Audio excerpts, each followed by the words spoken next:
আচ্ছা দেখো 18 পৃষ্ঠা অঙ্কে লিখি। প্রথমে হয়েছে কত 30,605। তাইলে এখানে 605 একক দশক শতক 3 ঘরে 605 লিখে তারপর 30,000-এ 30 57,563।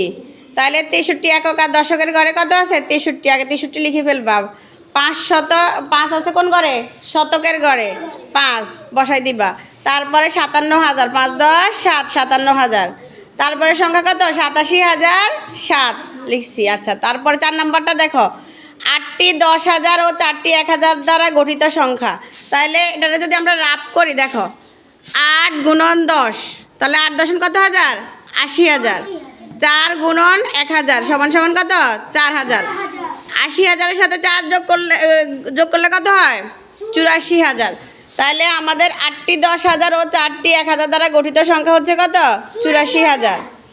তারপর 5 নাম্বার হচ্ছে 8টি 10,000 9টি 1,000 9টি 10 দ্বারা গঠিত সংখ্যা।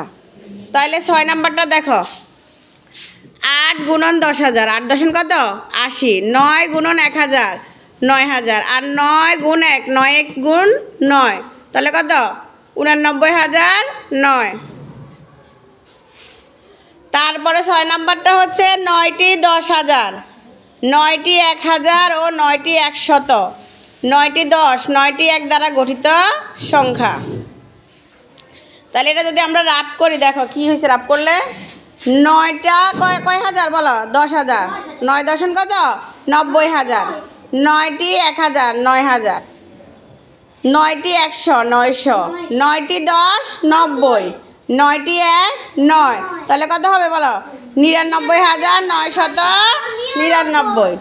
তাহলে এই সংখ্যাটা গঠিত হয়েছে কত 99,999। পারবা সবাই?